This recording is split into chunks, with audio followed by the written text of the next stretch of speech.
जय श्री राम और राधे राधे। आप सभी का मेरे व्लॉग में स्वागत है। आज का दिन हमारे लिए बहुत ही खास है।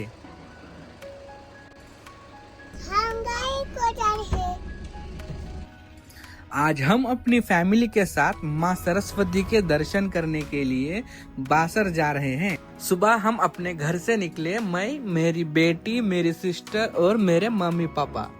फिर थोड़ी ही देर में हम टोल पे पहुंच गए। इस रास्ते पे पड़ने वाला पहला टोल हमने क्रॉस कर दिया। इस जर्नी का सबसे खूबसूरत हिस्सा है मेरी बेटी। कार के अंदर उसकी हंसी, उसकी बातें और उसकी छोटी छोटी शरारतें सफर को और भी यादगार बना देती है। अब हम एंटर हो चुके हैं घाट सेक्शन में, जहाँ की सड़क हर मोड़ पर एक नया नजारा दिखाती है। इन घाट सेक्शनों का नजारा देखते हुए हम पहुँच गए थे निर्मल और हमें पीनी थी चाय। फिर हमने मंगाई गर्मा गर्म चाय और मूड फ्रेश हुआ। फिर सिटी को पार करते हुए हम निकल गए थे आगे की जर्नी के लिए। निर्मल के शिवाजी चौक पर जैसे ही हम पहुँचे, शिवाजी महाराज की मूर्ति को देखकर मन अपने आप ही झुक जाता है। उनका शौर्य, उनका बलिदान, उनकी सोच हमेशा इंस्पिरेशन देती है। यहाँ से हमने अपना सफर फिर कंटिन्यू किया। छोटे छोटे गांव, हरे भरे खेत और शांत वातावरण के बीच से गुजर के हम पहुंच गए थे भैंसा नरसापुर क्रॉस करके बासर में। ये जो आपको राइट साइड पे गाड़ी के बाहर से दिख रही थी वो गोदावरी है। हम पहुंच गए थे हमारे डेस्टिनेशन पे।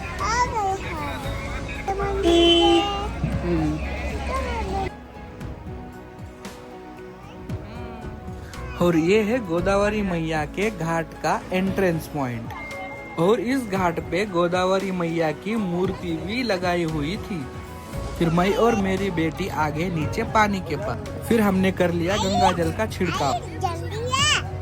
मेरी बेटी सबको बुला रही थी। वहीं घाट पर एक छोटा सा शिवलिंग था। जल अर्पित करके उसके दर्शन किए। फिर मेरे बेटी ने भी अच्छे से माथा टेका।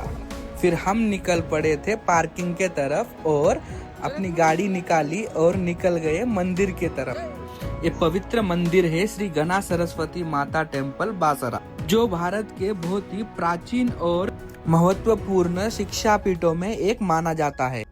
माना जाता है कि ये मंदिर का निर्माण ऋषि वेद व्यास जी ने अपने शिष्यों के साथ मिलकर किया था। यहाँ पर वेद व्यास जी ने अपनी तपस्या से माँ सरस्वती को प्रसन्न किया और उनकी स्थापना की। इस मंदिर की सबसे बड़ी विशेषता ये है कि यहाँ माँ सरस्वती, लक्ष्मी और माँ काली एक ही स्थान पर विराजमान है, जो ज्ञान, धन और शक्ति का प्रतीक मानी जाती है। बासर का ये क्षेत्र गोदावरी और मंजीरा नदी के संगम के पास स्थित है, जिससे इस जगह का धार्मिक और आध्यात्मिक महत्व और भी बढ़ जाता है। इस मंदिर का सबसे प्रसिद्ध अनुष्ठान है अक्षर अभ्यासम। ये माना जाता है कि जो बच्चा यहाँ पहली बार लिखना शुरू करता है उसे माँ सरस्वती का विशेष आशीर्वाद मिलता है और उसका भविष्य शिक्षा के क्षेत्र में उज्जवल होता है। हमारा दर्शन सब कुछ हो गया था। सब कुछ पूरा करने के बाद हम वापस निकले घर की तरफ। जर्नी स्टार्ट की। रास्ते में फिर से हम आ गए निर्मल और काफी भूख लग चुकी थी, तो हम आए श्री लक्ष्मी बाम्बू हट रेस्टोरेंट में डिनर करने के लिए। फिर यहाँ हमने बढ़िया से खाने का ऑर्डर दिया। खाना खाने के बाद थोड़ा रिलैक्स हुआ और फिर अपनी फाइनल जर्नी स्टार्ट घर की तरफ। सफर थकाने वाला रहा, लेकिन मन में शांति और खुशी थी। लाइक करो, शेयर करो। अगर आपको मेरा व्लॉग पसंद आया हो तो प्लीज लाइक, शेयर, सब्सक्राइब जरूर कीजिए। मिलते हैं मेरे अगले व्लॉग में। तब तक के लिए बाय। राधे राधे।